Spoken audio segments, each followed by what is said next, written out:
Le thème que nous allons partager ce soir est celui-ci. Si l'Esprit est notre vie, que l'Esprit nous fasse agir. Au nom du Père et du Fils et du Saint-Esprit. Amen. Seigneur, tu es notre vie et il n'y a que toi. Tu es notre éternité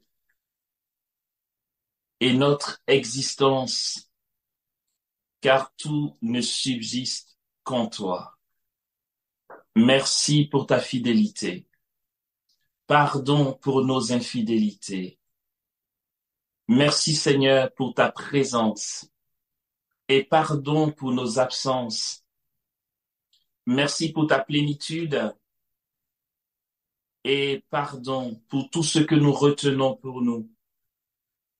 Jésus, merci pour ta pauvreté et pardon pour nos misères qui constituent nos richesses. Toi qui es continuellement et éternellement décentré de toi-même pour la seule gloire du Père. Conduis-nous dans le Saint-Esprit à ne vivre que pour ta gloire, pour ta joie, pour élever ton nom et le proclamer à temps et à contre-temps. Que ton pouvoir, que ta souveraineté, Seigneur, que ton autorité vienne écraser nos torpeurs, notre égoïsme, nos inconversions, nos refus de toi, nos incapacités, que nous te remettons ce soir. Établis-toi au milieu de nous, Seigneur, dans cette assemblée que nous constituons. Toi qui établis ta tente au milieu de nous, donne-nous de demeurer dans le tabernacle, dans ta présence, sous l'attente du rendez-vous. Que ce moment soit notre rendez-vous avec toi sous ta tente. Toi qui établis ta souveraineté, donne-nous d'être en toi, sous ton ombre, et que disparaissent, Seigneur, nos manquements, nos inconversions, nos misères, que demeure simplement ton regard sur nous ce soir. Et c'est toi, Jésus, qui baptise dans le Saint-Esprit. Donne-nous à profusion ton esprit en ces heures qui nous préparent à la venue du Paraclet pour la naissance de ton Église, pour l'expansion de ton règne. Bénis-nous, Seigneur, bénis ce moment. Seigneur, bénis cette parole que tu nous donnes d'entendre, de partager. Bénis ce temps de partage, Jésus. Sois le seul ici à régner. Seigneur, ce que je crois savoir, je te le donne. Ce que je crois avoir assimilé, je te le donne.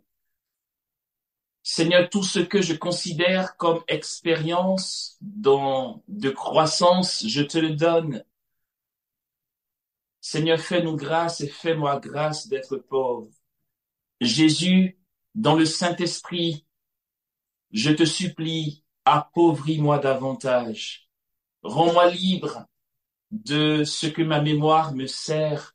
Rends-moi libre de mes vertus seulement humaines et viens donner à notre humanité, à mon humanité, d'être élevé dans la grâce pour que le Saint-Esprit, dans le rien que je suis, fasse couler et jaillir les réalités que tu veux nous donner, les réalités du royaume que tu veux nous donner d'intégrer pour ce jour, pour ce moment, pour cet instant. Jésus, je t'aime, je veux te dire, je veux te le redire, Jésus, mon amour. Je veux te dire combien je t'aime, combien j'ai faim, combien j'ai soif, combien je suis avide de ta présence et de toi, combien je suis hanté par la croissance de ma pauvre vie en toi, pour devenir toi, pour accueillir pleinement ce que tu donnes, ce que tu nous donnes. Seigneur, combien tout mon être, avec son ivraie, mais aussi avec son blé, son bon grain, aspire à toi.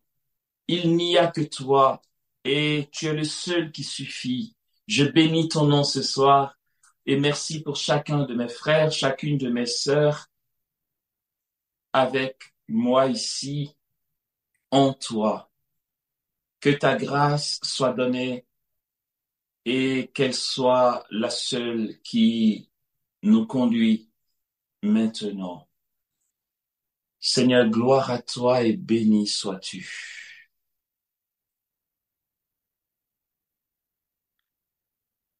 Si l'esprit est notre vie, que l'esprit nous fasse agir. C'est le thème et je le rappelle. Pour cela, je nous propose de partir d'un texte de la lettre de Saint Paul apôtre aux Romains, le chapitre 8, les versets 14 à 27, où l'apôtre nous dit ceci. En effet, tous ceux qu'anime l'Esprit de Dieu sont fils de Dieu. Aussi bien n'avez-vous pas reçu un esprit d'esclave pour retomber dans la crainte. Vous avez reçu un esprit de fils adoptif qui nous fait nous écrier Abba, Père. L'Esprit en personne se joint à notre esprit pour attester que nous sommes enfants de Dieu. Enfants et donc héritiers de Dieu et co-héritiers du Christ, puisque nous souffrons avec lui pour être aussi glorifiés avec lui. J'estime en effet, dit l'apôtre, que les souffrances du temps présent ne sont pas à comparer à la gloire qui doit se révéler en nous. Car la création en attente aspire à la révélation des fils de Dieu. Si elle fut assujettie à la vanité, non qu'elle l'eût voulu, mais à cause de celui qui l'y a soumise, c'est avec l'espérance d'être elle aussi libérée de la servitude, de la corruption pour entrer dans la glorieuse liberté des enfants de Dieu. Nous le savons en effet, toute la création jusqu'à ce jour gémit en travail d'enfantement, et non pas elle seule, nous-mêmes qui possédons les prémices de l'esprit, nous gémissons nous aussi intérieurement dans l'attente de la rédemption de notre corps, car notre salut est objet d'espérance, et voir ce qu'on espère, ce n'est plus l'espérer. Ce qu'on voit, comment pourrait-on l'espérer encore? Mais espérer ce qu'on ne voit pas. Mais espérer ce que nous ne voyons pas, c'est l'attendre avec confiance. Pareillement, l'Esprit vient au secours de notre faiblesse, car nous ne savons que demander pour prier comme il faut. Mais l'Esprit lui-même intercède pour nous en des gémissements ineffables. Celui qui sonde les cœurs sait quel est le désir de l'Esprit et que son intercession pour les saints correspond aux vues de Dieu. Amen.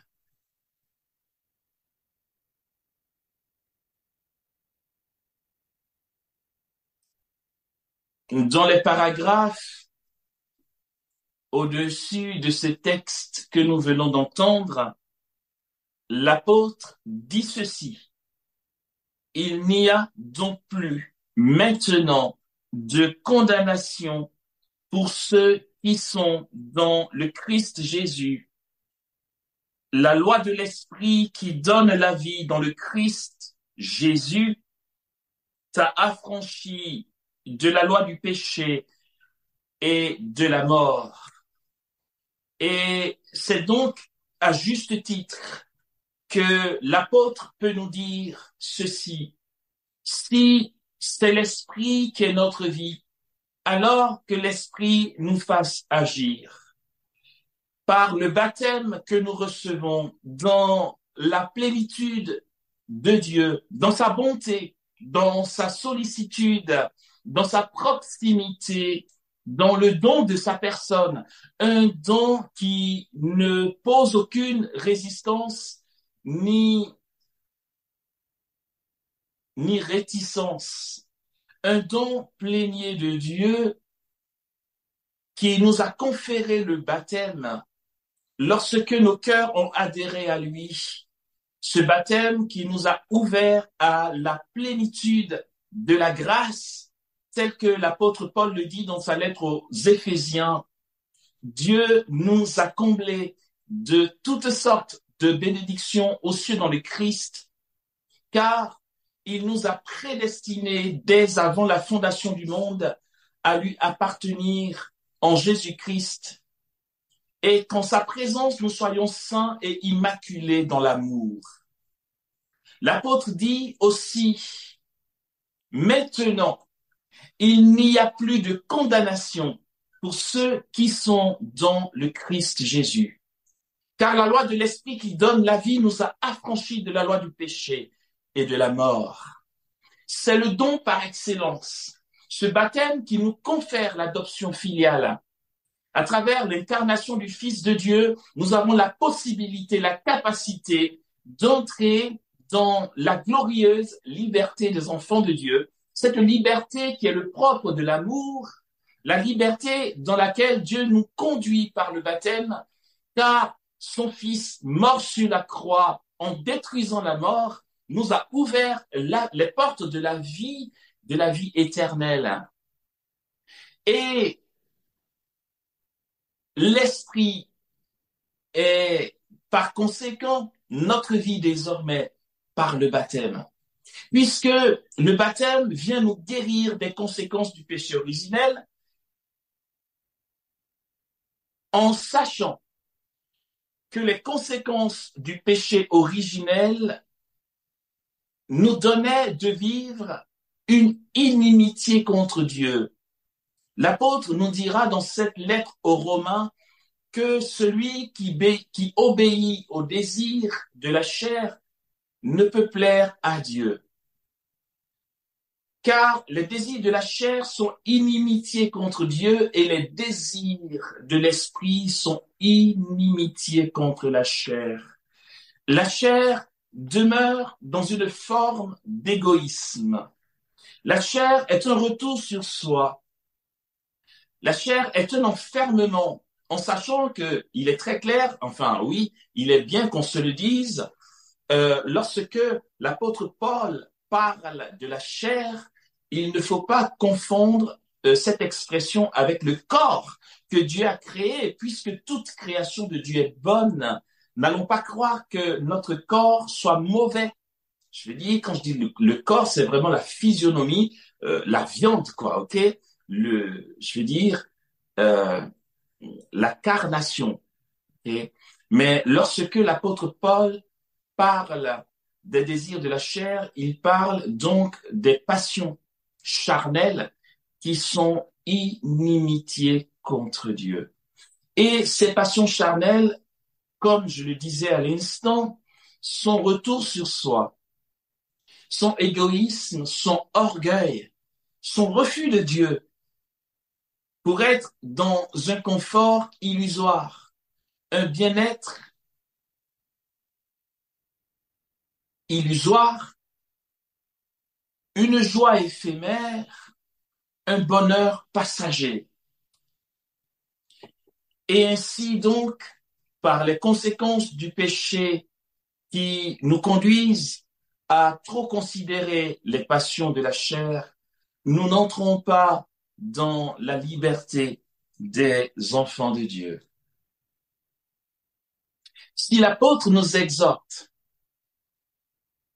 à nous laisser mener par l'Esprit, à entrer dans ce qui est notre vie, l'Esprit de Dieu qui est notre vie désormais par le baptême, s'il nous y invite, ce n'est pas pour que nous nous brimions ou encore que nous vivions une forme d'esclavage nouvelle, puisqu'il dit, en effet, ce qu'anime l'Esprit de Dieu, son Fils de Dieu, aussi bien, dit-il, n'avez-vous pas reçu un esprit d'esclave pour retomber dans la crainte? Vous avez reçu un esprit de fils adoptif qui nous fait nous écrier Abba, Père. L'esprit en personne se joint à notre esprit pour attester que nous sommes enfants de Dieu. Enfants et donc héritiers. Héritiers de Dieu et co-héritiers du Christ, puisque nous souffrons avec lui pour être aussi glorifiés avec lui. Alors, si l'Esprit est notre vie, que l'Esprit nous fasse agir. J'aime bien ce passage de la lettre de Paul, puisqu'ici, il parle à la fois de la création tout entière, mais aussi de nous qui sommes fils de Dieu. Et dans ses propos, il emploie le mot gémissement.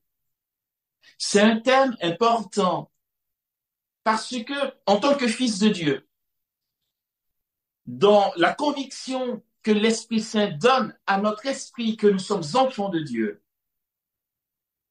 nous sommes invités et nous demeurons déjà par le Christ au cœur de la Trinité pour vivre de l'Esprit. Cet Esprit qui, au cœur de la Trinité, est l'amour entre le Père et le Fils. Or, l'amour languit vers l'être aimé.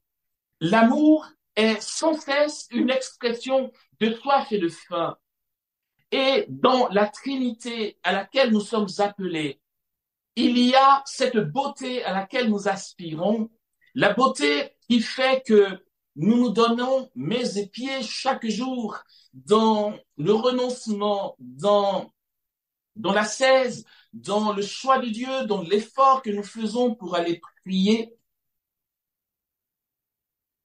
Cette beauté à laquelle nous aspirons, qui n'est rien d'autre que Dieu lui-même. Comme dira Agnès de Langeac, beauté au-dessus de toute beauté. Ô Dieu, Trinité éternelle, dira-t-il, que pouvais-tu me donner davantage que toi-même? Beauté au-dessus de toute beauté.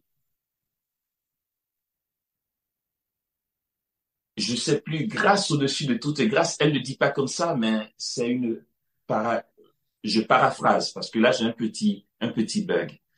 Beauté au-dessus de toute beauté. Cette beauté de la Trinité à laquelle nous sommes appelés, frères et sœurs, nous allons voir dans la deuxième partie de mes propos en quoi cette beauté peut avoir une apparence de catastrophe et de défiguration. En disant cela, nous nous rapprochons tout de suite du mystère de la rédemption. Nous en reparlerons. La beauté de la Trinité qui surpasse tout entendement et que nous ne pouvons même pas imaginer consiste à quoi? Cette beauté à laquelle nous sommes appelés, cette beauté qui nous fascine, qui nous séduit. Et c'est le propre de l'amour. Et tout le mystère de l'incarnation, de la révélation, ce beau mystère de notre relation avec Dieu est une question de fascination d'amour. L'amour de Dieu ne force rien et l'amour ne force rien. L'amour ne tient pas esclave. L'amour n'impose pas. L'amour n'a pas besoin de marionnettes. L'amour a besoin de liberté, se nourrit de liberté et se réjouit de liberté. La liberté d'adhésion, la liberté de dire oui à Dieu, comme Marie a été libre de dire oui à Dieu. Et donc, cette beauté de Dieu est une fascination pour l'âme dans le Saint-Esprit, qui saisit notre cœur à travers toute forme de canaux dont il se sert dans l'Église, la prédication, la liturgie, la prière, mais aussi la souffrance, par lesquelles il vient toucher notre cœur et nous adhérons à lui. Nous nous convertissons, entre autres, parce que nous nous sentons aimés d'un amour qu'aucun être humain ne peut nous donner. Et, et parce que nous sommes touchés par sa manifestation, à travers son amour, à travers sa parole, à travers ses actes, ses signes, ses prodiges, nous sommes fascinés, nous réalisons que ça promet. Notre âme est touchée, notre esprit est touché, et alors nous entrons dans une adhésion, dans un oui. Nous nous laissons, nous nous livrons, nous nous abandonnons, nous nous donnons totalement à l'être aimé que nous désirons. Lorsque nos cœurs sont touchés et que nous sommes séduits, alors découle toute la folie d'amour, la folie que peut donner la foi, le mystère de la foi. Et nous entrons dans cette relation. Une relation d'amour avec le Père, une relation d'amour avec le Fils, une relation d'amour avec et dans le Saint-Esprit. Et en Dieu, Dieu, Trinité éternelle, cette beauté s'exprime dans l'amour et ce qui fait Dieu au cœur de lui-même, au cœur de sa vie.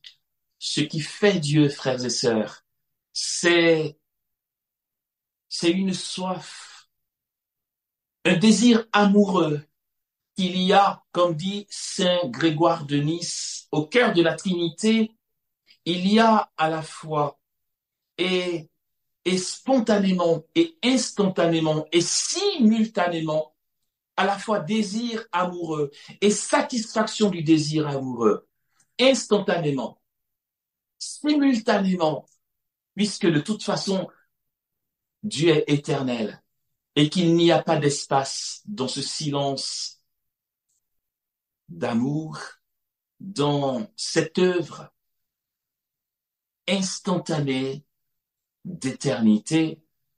Au cœur de la Trinité, il y a à la fois et simultanément désir d'être aimé, désir amoureux et simultanément satisfaction de ce désir amoureux. Grégoire de Nice nous dit que ce désir amoureux qui anime les personnes de la Trinité dans un acte d'instant et qui, pour chaque personne de la Trinité qui bénéficie de la satisfaction de ce désir amoureux, va grandissant. Car en Dieu, pour le Père, pour le Fils, pour le Saint-Esprit, pour les trois personnes divines qui s'aiment en elles-mêmes, l'une étant comblée par l'autre, et dans tous les sens qu'il peut y avoir dans un mouvement aléatoire et libre, il y a en même temps cette force de l'amour qui n'arrête pas de creuser et, et d'alimenter davantage le désir amoureux. Aussi, les, la Trinité sainte est bienheureuse, éternellement bienheureuse, parce que sans cesse le Fils brûle de bonheur, brûle de désir, d'amour du Père, et on est comblé instantanément, et c'est ce processus qui se répète dans l'éternité, dans une profondeur que la raison humaine ne peut comprendre. Et c'est ainsi, frères et sœurs, que ce désir amoureux s'y plaignait au cœur des personnes de la Trinité s'est déversé. Ce désir a été abondant et, et l'on pourrait même dire a explosé en un acte abondant d'amour parce que l'amour entre deux êtres n'est pas appelé à être enfermé et même pour les conjoints, l'amour qu'on a l'un pour l'autre n'est pas appelé à être enfermé mais rejaillit dans la co-création à travers des enfants qui eux aussi vont donner des enfants par l'amour. Et l'amour devient le moteur, le mot-clé de tout déploiement, de toute abondance, de tout fruit que nous pouvons porter et que nous pourrons porter. Et si nous avons compris ça, alors nous pouvons avancer un petit peu. Si nous avons compris qu'en fait, pour nous, il ne s'agit pas de bricoler, mais de nous laisser embarquer, de nous laisser porter, de nous laisser mener, enlever dans l'esprit. Si nous l'avons compris, alors nous saurons un tant soit peu le comment du pourquoi l'apôtre nous invite à laisser l'Esprit Saint nous faire agir. Il ne s'agit pas d'abord, dans cette parole de l'apôtre, de renoncement, mais de choix. Si l'Esprit est notre vie, mais que l'Esprit nous fasse donc agir. C'est une adhésion, c'est un choix. Une adhésion, conséquence d'une fascination face à Dieu, en Dieu, dans le Saint-Esprit.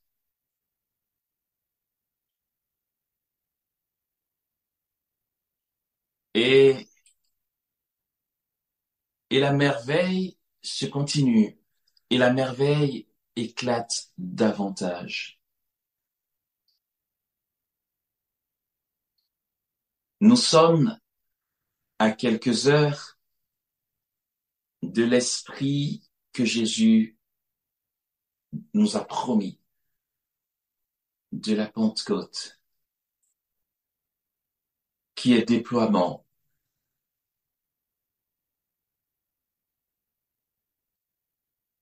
Ce que Dieu veut faire, ce que Dieu veut réaliser par nous, n'est rien d'autre que de nous donner, d'être à son image, investi par lui, ouvert à lui, afin que lui-même agisse en nous et par nous. La naissance officieuse de l'Église, c'est à la croix. Lorsque l'eau et le sang jaillissent du côté du Christ. Et plus précisément, dans les paroles du crucifié, tout est accompli. La naissance officielle de l'Église, c'est la Pentecôte. Que nous allons célébrer ce dimanche. Cette Pentecôte qui est une célébration et que celui qui a des oreilles l'entende. L'Église, comme la Trinité, est une célébration. L'Église, tant qu'elle restera statique, ben se mourra. L'Église est missionnaire ou elle n'est pas. L'Église est au cœur de la Trinité. Et la Trinité, nous l'avons assez dit, est un mouvement d'amour. L'Église est abondance. Elle est sacrement universel du salut. Elle est présence de Dieu sur la terre. L'Église est mystère, car le Christ est le mystère par excellence, et l'Église en est son corps, le corps mystique du Christ. La présence de l'Église sur la terre est présence du Christ, et dira saint Irénée de Lyon, là où est l'Église, là est l'Esprit, et là où est l'Esprit, là aussi est l'Église. Et sa naissance officielle, c'est cette Pentecôte. La Pentecôte, célébration de l'amour, célébration du Verbe, célébration du mystère, de la volonté de Dieu, célébration de la révélation, célébration et commencement, démarrage dans la puissance de l'économie du salut. Si l'on veut partir dans la chronologie des choses, frères et sœurs, l'économie du salut commence lorsque, enfin, je veux dire, on peut attribuer l'économie du salut à la révélation pré-mosaïque, c'est vrai, dans l'introduction à la Bible, on voit toutes ces choses-là et de la révélation aussi. Pourquoi je me permets de dire que la Pentecôte est ce moment où l'économie du salut trouve tout son éclat? C'est que, comme a dit Jésus, quand il viendra l'Esprit de vérité, il vous conduira dans la vérité tout entière. Jésus, dans son ministère, a accompli la loi, notamment par le sermon sur la montagne. Et c'est lorsque le Saint-Esprit vient que nous surprenons Pierre annonçant Jésus, mais non pas seulement sur la base de ce qu'il a vu de Jésus, mais il annonce Jésus en s'appuyant sur la première alliance et en donnant à son auditoire enfin de comprendre et d'entrer dans l'intelligence des Écritures qui concernent la venue du Messie, mort, ressuscité, élevé à la droite du Père. C'est dans cette prédication de Pierre qui inaugure la mission de l'Église que nous comprendrons vraiment pour l'universalité des peuples qu'en fait les prophètes parlaient de Jésus. Lorsque lui-même parlait, bien sûr qu'il préparait ce moment, lorsqu'il parlait, il a beaucoup parlé en parabole, mais le moment de sa révélation fut arrivé dans sa mort, sa résurrection, mais aussi dans ce don du Saint-Esprit. Et donc, la Pentecôte est la naissance officielle de l'Église. Cette célébration d'amour, cette célébration de puissance. Dans la Pentecôte, frères et sœurs, il y a comme une commémoration de toute l'œuvre de Dieu, cette œuvre qui a été annoncée dans le parcours du peuple juif avec Dieu, puisque Pentecôte, c'est Shavuot, d'accord, en hébreu, cette fête de Shavuot qui est la commémoration de la loi, du don de la Torah. Or, lorsque Dieu a fait don de la Torah, il s'est passé quoi? Il s'est passé que le feu est descendu sur le Sinaï et que Moïse y est entré de plein pied, aussi fou qu'il est. Moïse prie pour nous qu'on devienne aussi fou que toi. Il est entré sans hésitation au cœur de ce feu. Il se trouve que pour ce don de la Torah où le feu s'est manifesté au Sinaï, le Seigneur a donné à Moïse les prémices de la révélation qui se sont répandus, déployés en 613 commandements qu'on va appeler les 613 midrash. Et ce don de la Torah, le don de la parole, la manifestation de la parole, or de parole, il n'y a qu'une. La seule parole, comme dit Saint Jean de la Croix, que le Père ait prononcée, c'est son verbe. L'apôtre Jean est clair et nous connaissons bien son prologue. Au commencement était le Verbe et le Verbe était avec Dieu, le Verbe était Dieu. D'accord? Ce don de la Torah au Sinaï était déjà la manifestation de la Trinité avec le Verbe qui est au cœur de la Trinité, la manifestation de la source que le Père est. Et ce Verbe se manifeste dans l'incarnation et nous donne d'entrer dans l'intelligence de ces mystères par le don du Saint-Esprit à la Pentecôte. Il se trouve que lorsqu'il descend, il y a quelque chose de similaire à la Pentecôte. Les langues de feu apparaissent. On parle encore ici de feu. Comme au Sinaï, il y a le feu à la Pentecôte. Mais pour le coup, ce sont les langues qui se délient. Parce que ce verbe que les apôtres ont côtoyé pendant 3 ans, les apôtres à qui il a dit, il est bon pour vous que je m'en aille, pour que le Saint-Esprit vienne. Et l'Esprit, quand il viendra, il vous conduira dans la vérité tout entière et il vous rappellera tout ce que je vous ai dit. Dans le Saint-Esprit, les apôtres entrent dans un rapport autre avec le Verbe, puisque désormais il n'est plus en face d'eux, il est en eux et se manifeste en eux. Aussi, dans les miracles et signes qu'on va voir dans les actes des apôtres, nous comprendrons pourquoi les apôtres peuvent dire au nom de Jésus de Nazareth qu'il t'arrive la guérison, et cela advient parce qu'ils sont dans un rapport autre, un rapport plus profond, un rapport d'intimité. Là, le Verbe qu'ils avaient en face devient en eux plus intime qu'eux-mêmes. Et, et les langues se délient.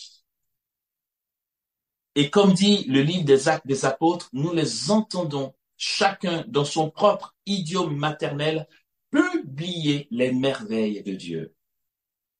À la Pentecôte, c'est la commémoration du don de la Torah chez les Juifs. C'est pour ça qu'il y avait rassemblé à Jérusalem, bon, je veux dire, l'évangéliste Luc, est-ce qu'il exagère? Après, je ne veux pas être juger ce qu'il dit, mais il a dit qu'il y avait à Jérusalem ce jour-là toutes les nations qui sont sous le ciel, quoi. Ok?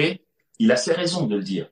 Donc, pour le don de la Torah, pour cette fête de Shavuot, les nations tout entières se rassemblent à Jérusalem, et puis le Saint-Esprit se manifeste pour les apôtres, il leur délie les langues, ils se mettent à prier en langue, et en priant en langue, ils annoncent les merveilles de Dieu. Pierre, alors, du coup, dans le Saint-Esprit, entre dans une intelligence des mystères et peut annoncer en toute assurance ce qui concerne le Verbe, ce qui concerne Jésus de Nazareth. Aussi, la puissance de Dieu agit et commence ainsi l'Église. L'Église à laquelle tu appartiens, l'Église à laquelle j'appartiens. Cette Église mue par le Saint-Esprit. Et ce que je dis là rejoint le partage que nous avons eu la dernière fois, à savoir, dès cet instant où Jésus a dit, comme le Père m'a envoyé, moi aussi je vous envoie, la mission conjointe du Fils et de l'Esprit devient mission de l'Église. Et l'Église, depuis 2000 ans, peut traverser les siècles, reste inébranlable, et les puissances de l'enfer n'ont aucun pouvoir sur elle, parce que c'est l'Esprit qui l'anime. Aussi, je le redis, si l'Église n'est pas missionnaire, elle n'a pas de raison d'être, car elle est née dans le feu. L'Église est née dans la puissance. L'Église est née dans la révélation. L'Église est née dans l'audace. L'Église est née dans la liberté que confère le Saint-Esprit, cette glorieuse liberté des enfants de Dieu. Si l'Esprit ne nous fait pas agir, alors, frères et sœurs, nous mourrons. Si l'Esprit ne nous fait pas agir, alors nous ne portons pas vraiment de fruits. Si l'Esprit n'est pas notre vie et ne nous fait pas agir, alors nous pataugeons. Mais pour que cet Esprit qui nous est donné déploie à l'infini les fruits que nous sommes appelés à porter, Jésus le dit, ce n'est pas vous qui m'avez choisi, c'est moi qui vous ai choisi et vous ai établi afin que vous partiez, que vous portiez du fruit et que votre fruit demeure. Pour qu'il en soit ainsi, il nous faut, frères et sœurs, laisser l'Esprit agir. Et de quelle manière? Je commence à aller vers la fin. Wow. Ok, en fait, ok. De quelle manière, frères et sœurs, nous pouvons porter du fruit en abondance? En entrant, nous l'avons déjà dit la dernière fois, du coup, je vais juste faire un vaccin de rappel et pousser un peu plus loin la chose. En entrant dans la docilité aux suggestions de l'esprit, comme le Verbe lui-même.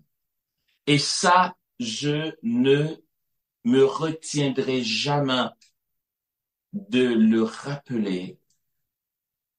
Le Christ Jésus, le Verbe fait chair, a connu une plénitude dans le Saint-Esprit depuis l'instant de sa conception jusqu'à son élévation à la droite du Père, parce qu'il a été en tout point et au millimètre près docile au Saint-Esprit.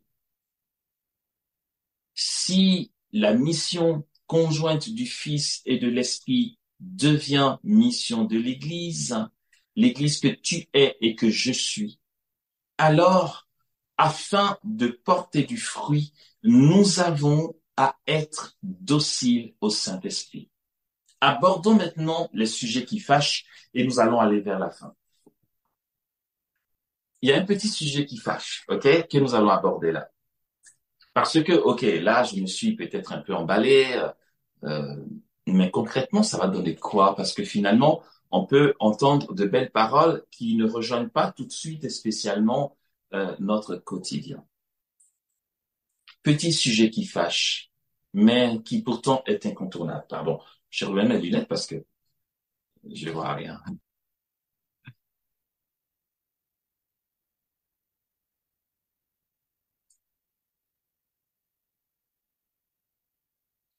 Ok, dans quel contexte l'apôtre donne ce verset qui est tiré, ce thème que nous partageons, puisque l'esprit est notre vie, que l'esprit nous fasse agir, c'est le chapitre 5 de sa lettre aux Galates, le verset 25. Si l'esprit est notre vie, que l'esprit nous fasse agir. Que l'esprit prenne le relais de, ou du moins dans ce que nous sommes, et aussi de, de nos savoir-faire seulement humains, que l'esprit soit notre abondance.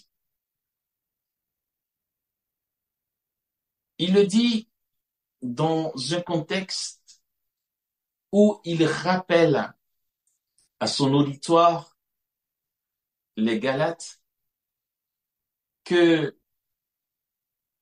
la chair ne produit que jalousie, convoitise, péché, adultère, méchanceté, ivrognerie et que sais-je encore. Tellement pas beau qu'il vaut mieux limiter la liste.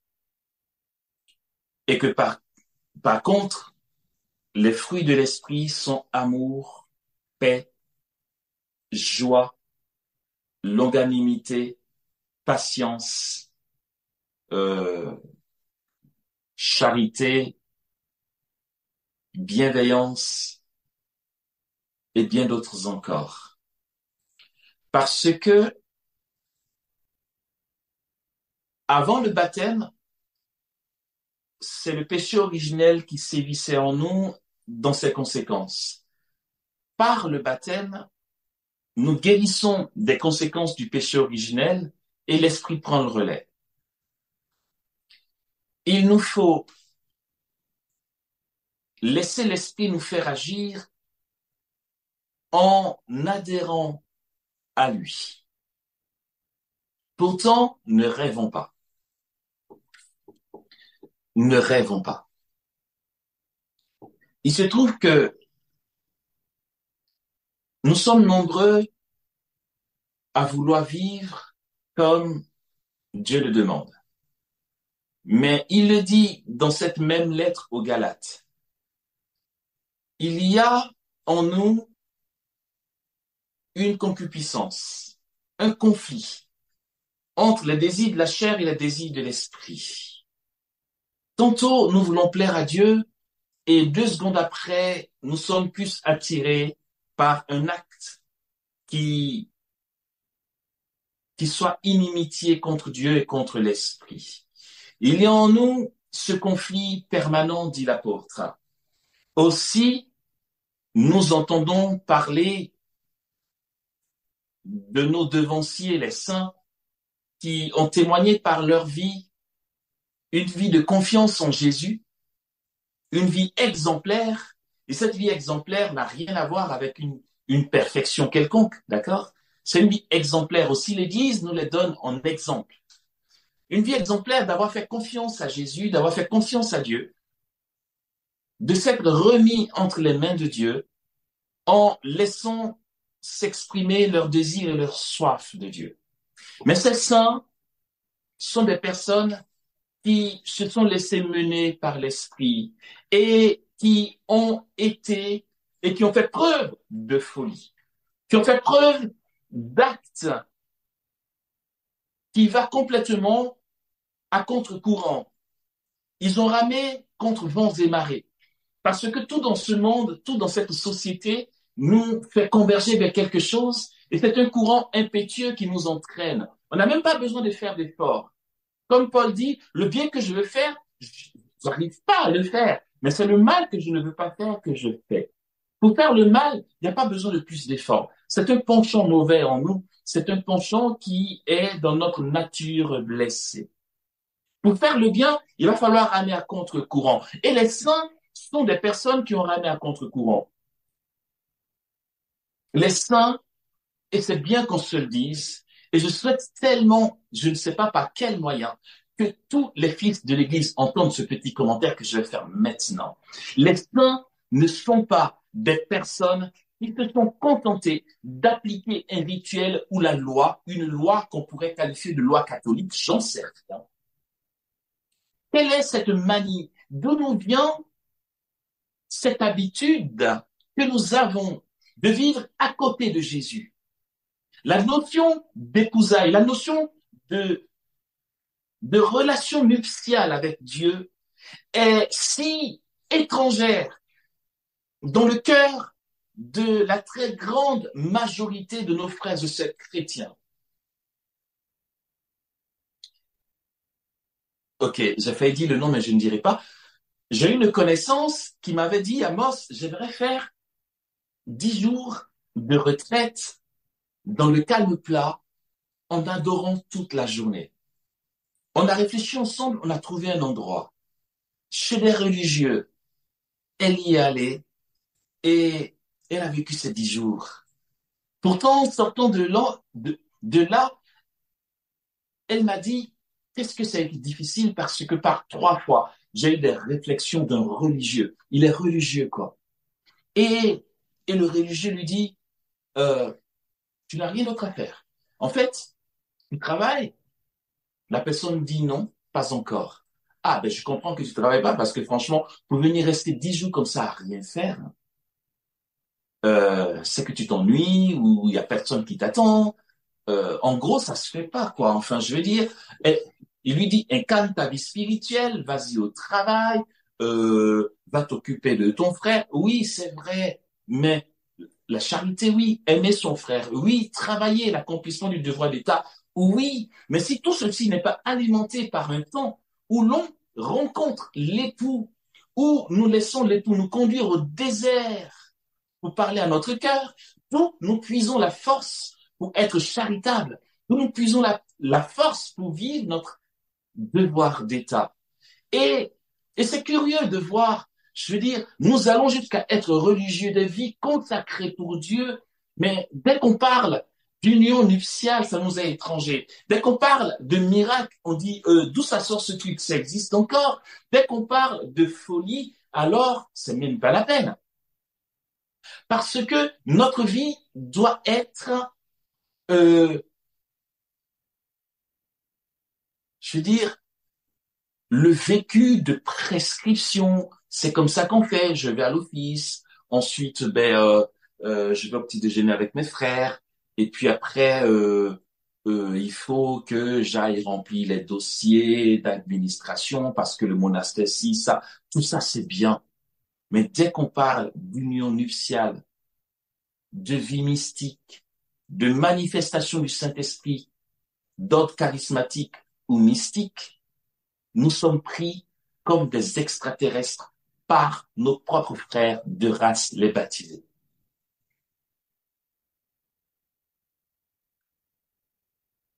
Il y a un dépassement à avoir. Et justement, les saints, ce que l'Église nous donne en exemple, sont des personnes qui aient fait preuve de folie.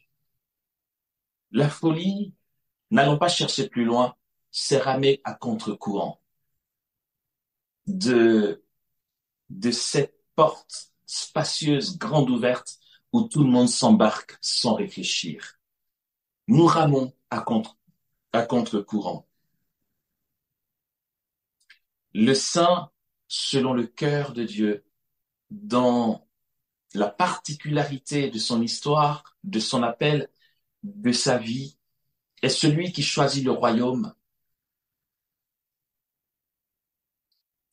Or, choisir le royaume, c'est forcément ramer à contre-courant. Choisir le royaume et, et s'y abandonner pleinement. J'ai bien aimé une fois, je lisais la vie de Saint Laurent de la Résurrection. Puis on va s'arrêter. Okay. Je lisais la vie de Saint Laurent de la Résurrection.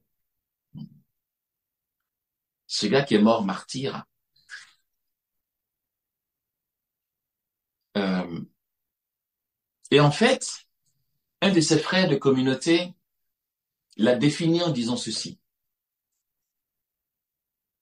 Laurent de la Résurrection est quelqu'un de grossier naturellement, mais de si délicat dans la grâce. C'est vrai qu'il était un peu bourrin, paraît-il. Bourrin, rentre dedans, maladroit, tu vois.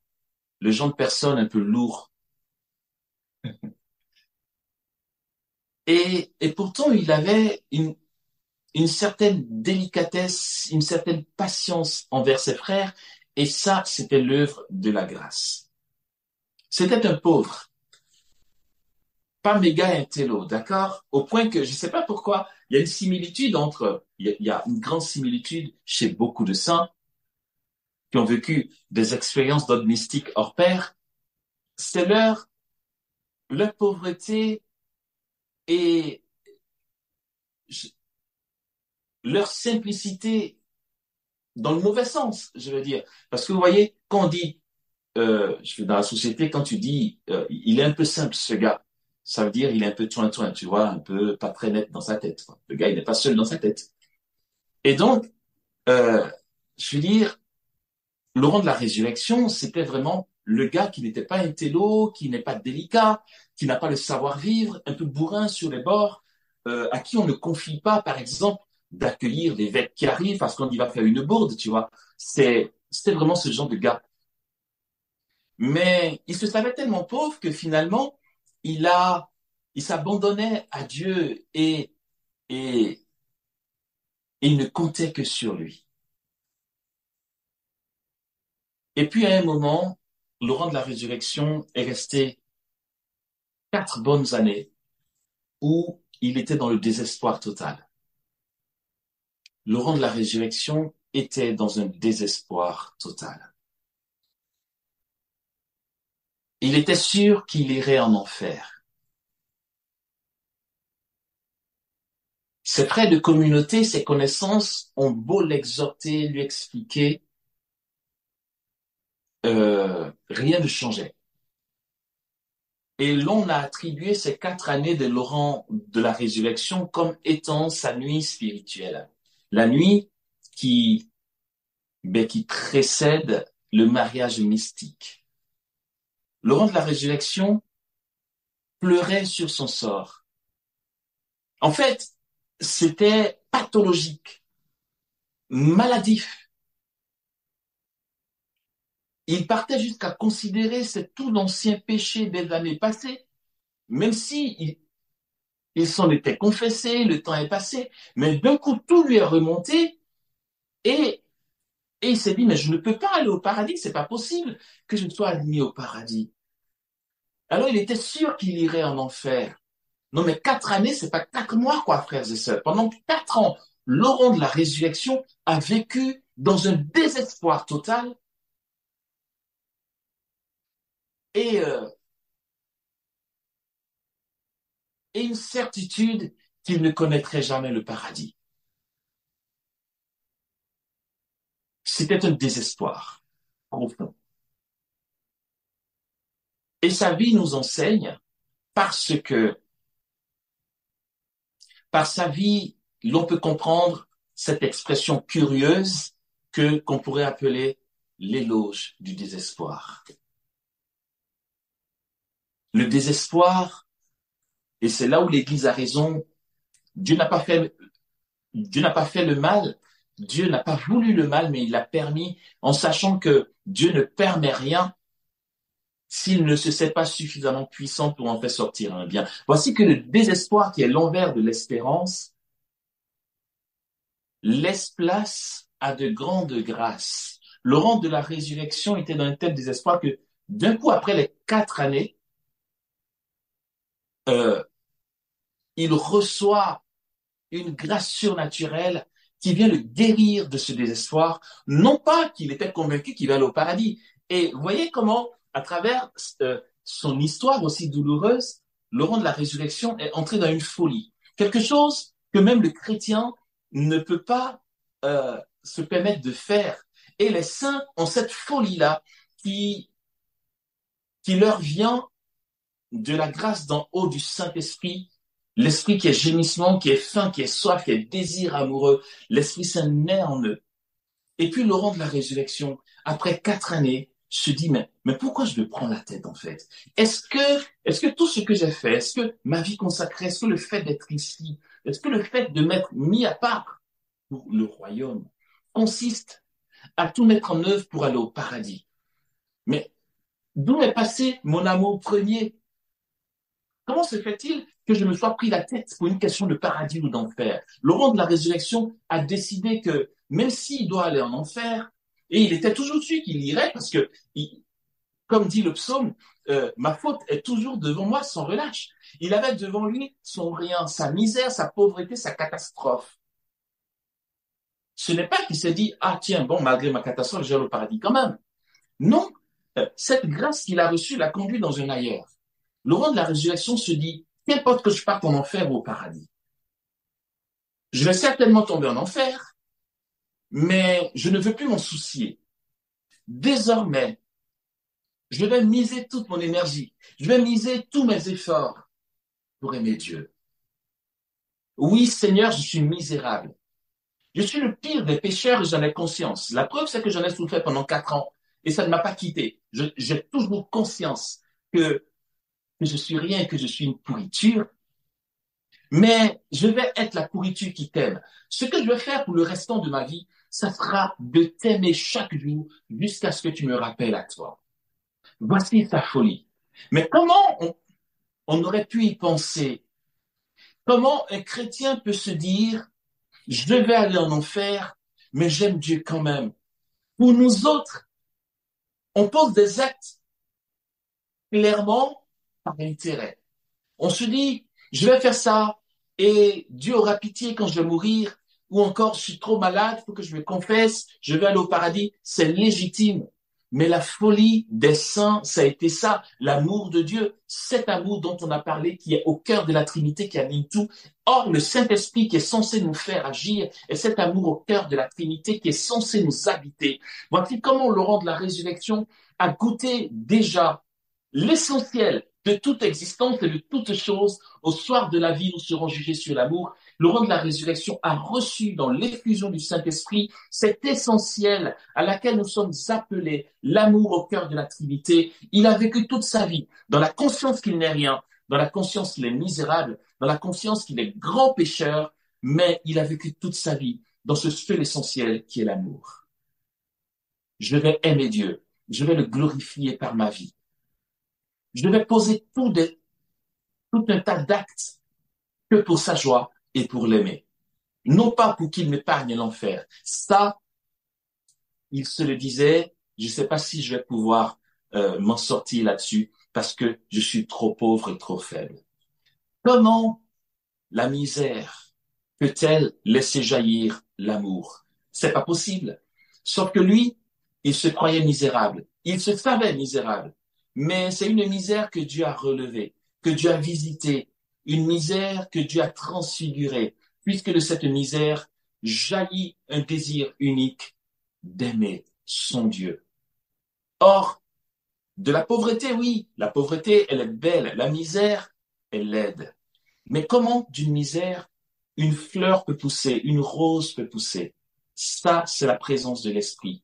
Et vraiment, je suis en train de finir. Frères et sœurs, pourquoi j'ai raconté cette histoire de Laurent de la Résurrection? C'est que, comme j'ai commencé par dire, ne nous voilons pas la face, ne nous trompons pas et n'alimentons pas, n'entretenons pas notre illusion.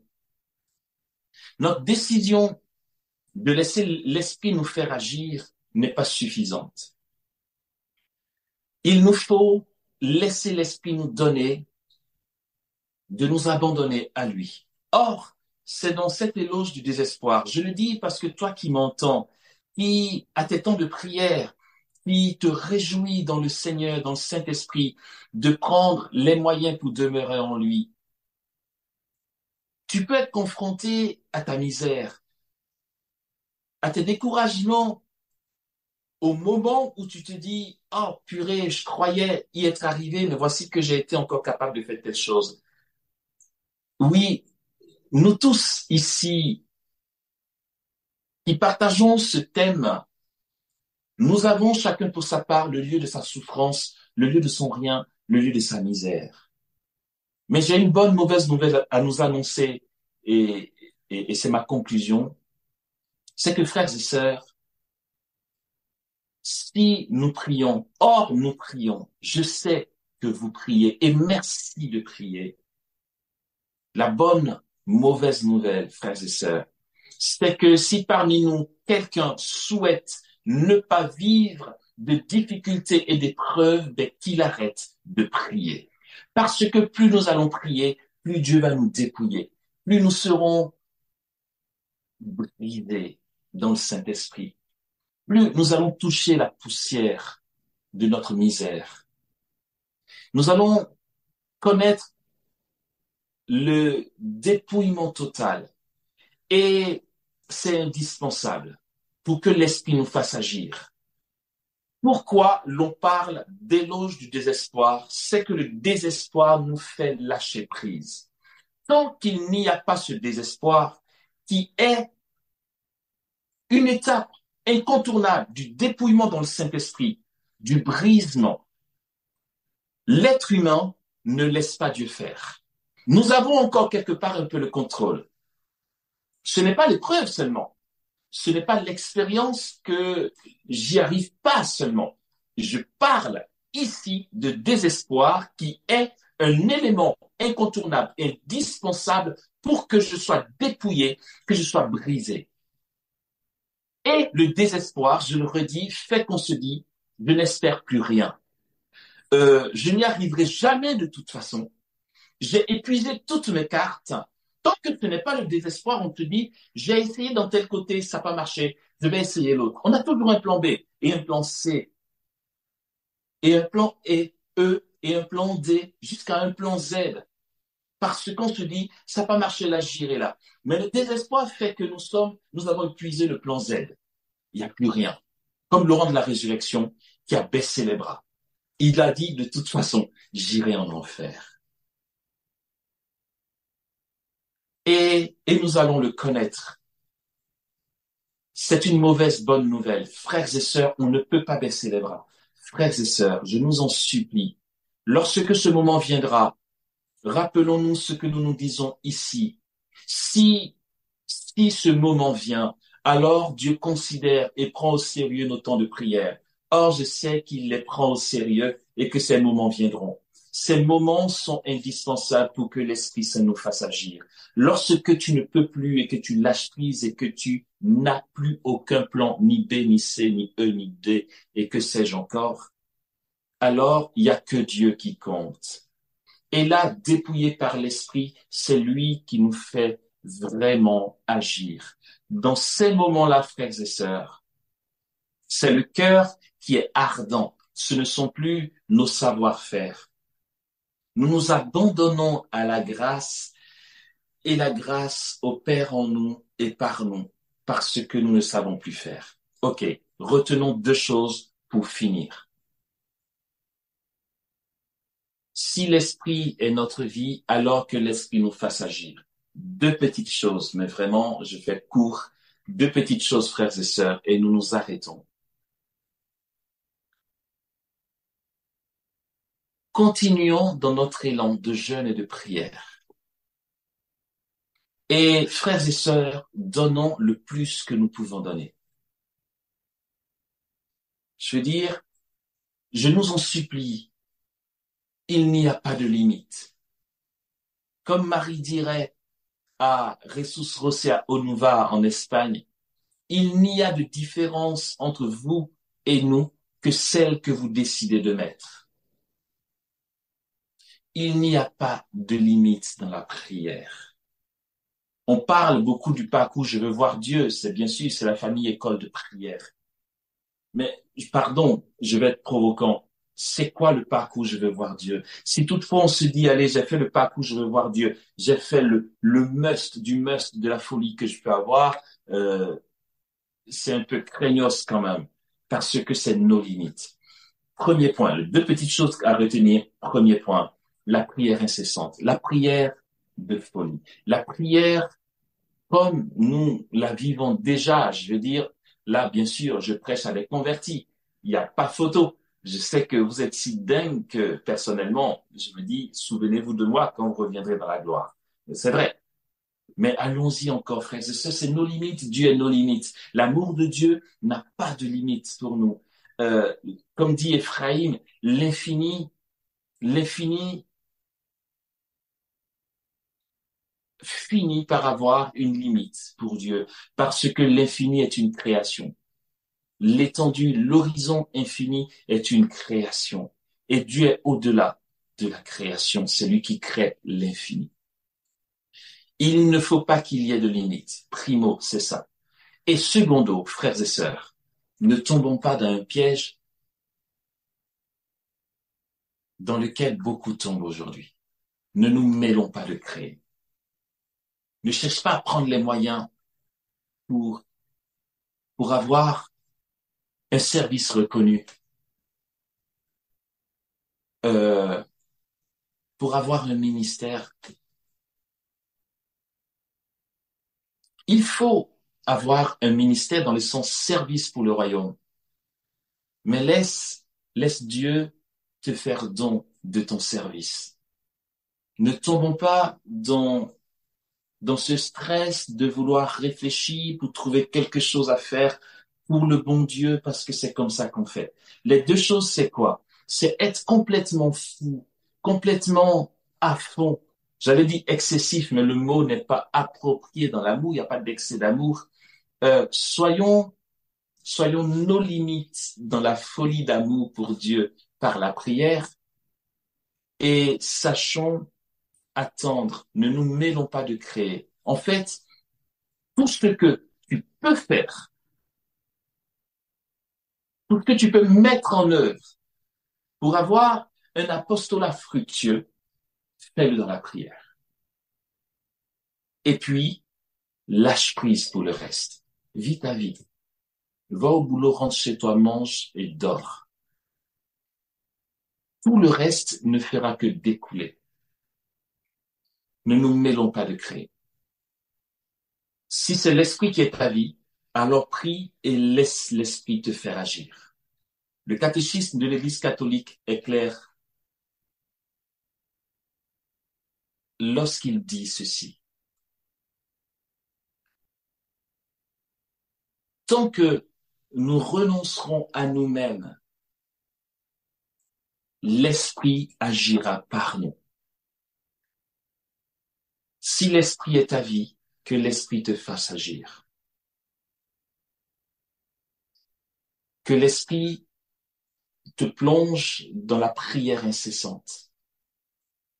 Et que ce même esprit, par le cours des événements, mais aussi par sa présence en toi, d'une part, te serve ce qu'il faut pour avoir un apostolat fructueux et qu'il fasse naître en toi les charismes nécessaires.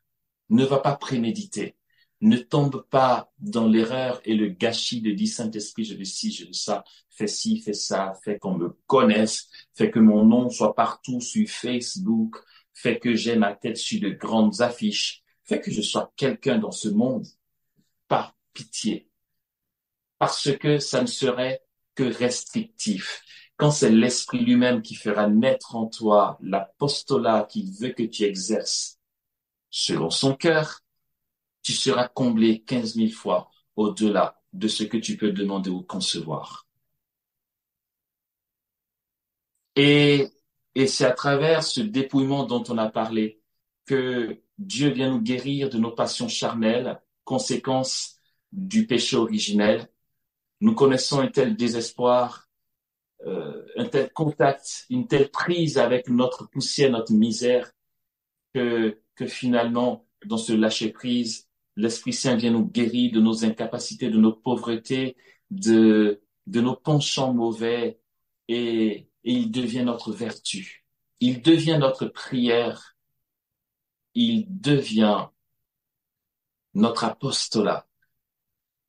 Il devient notre prédication, notre témoignage, notre devoir d'État.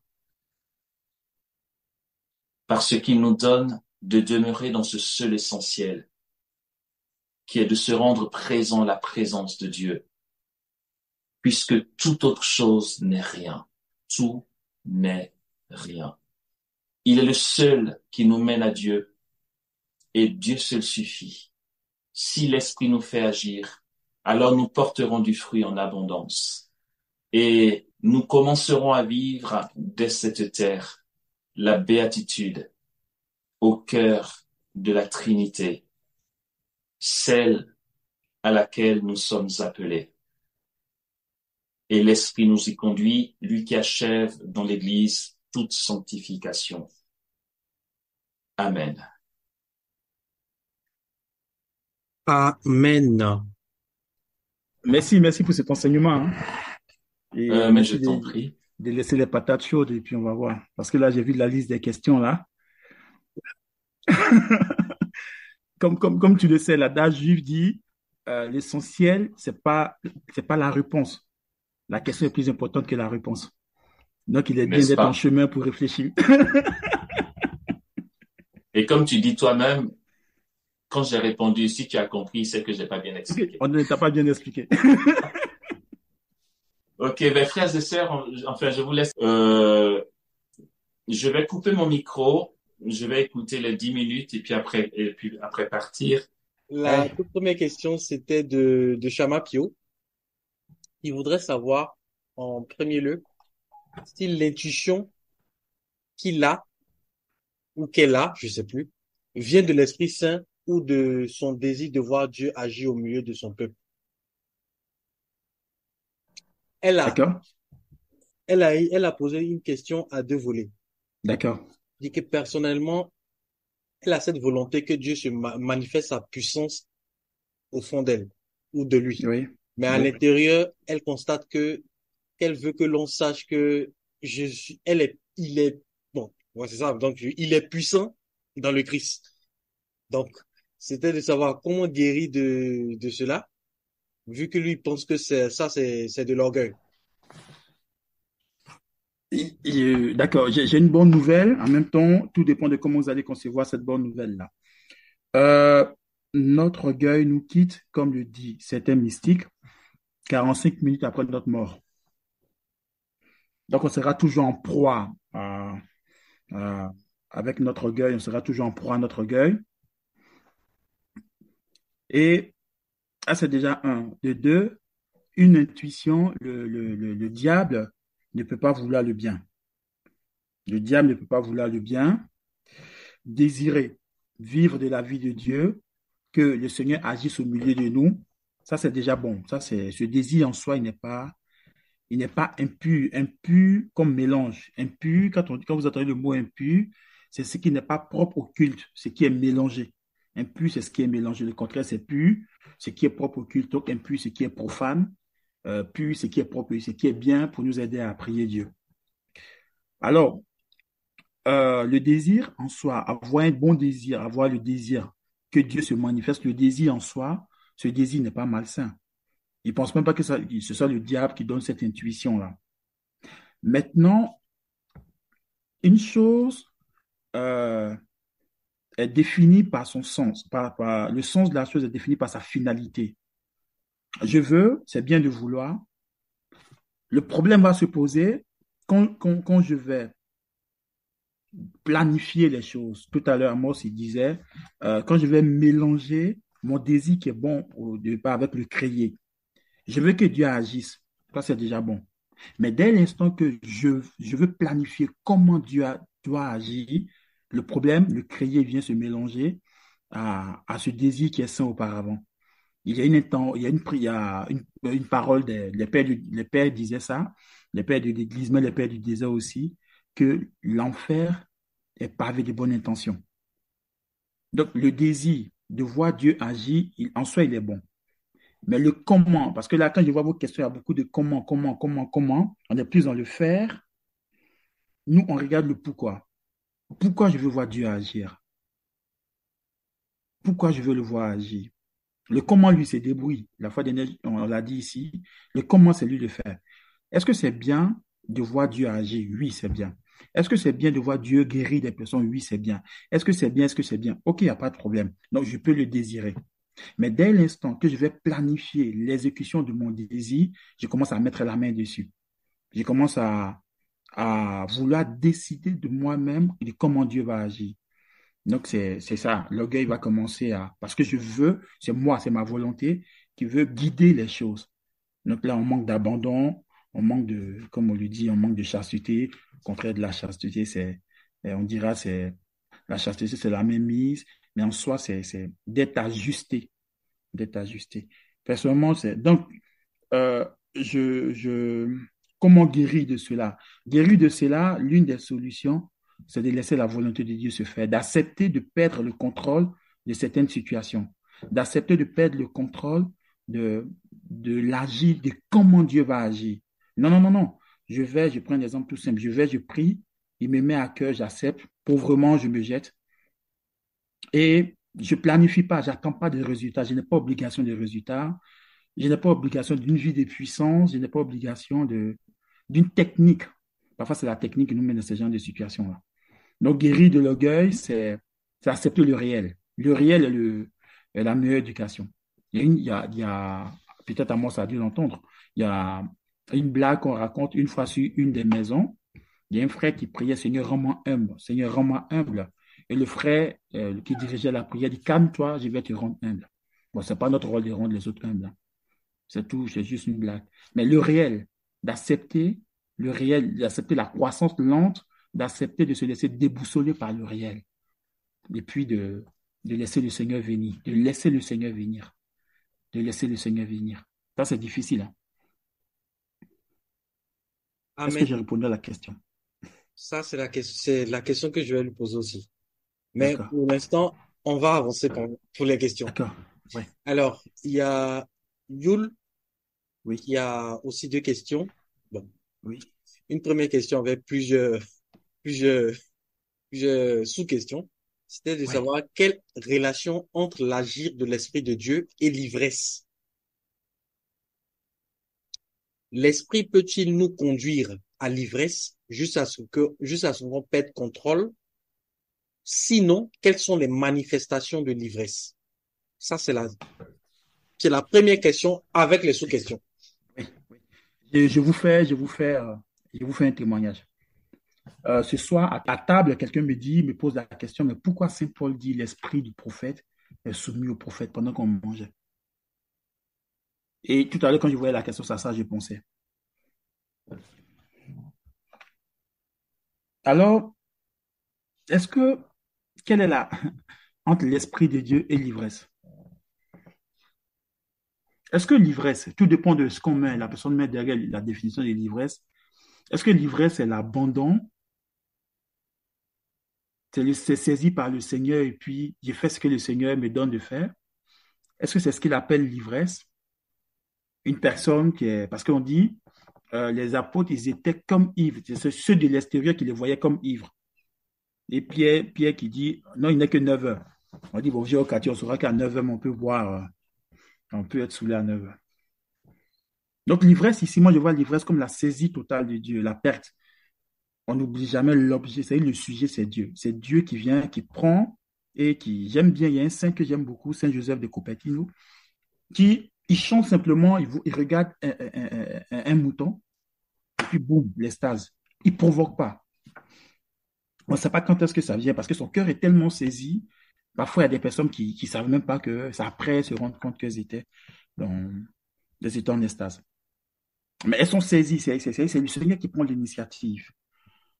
C'est le Seigneur qui prend l'initiative jusqu'à perdre le contrôle. C'est-à-dire, le Saint-Esprit ne va pas nous emmener à la perte du contrôle. Est-ce que la perte du contrôle, c'est...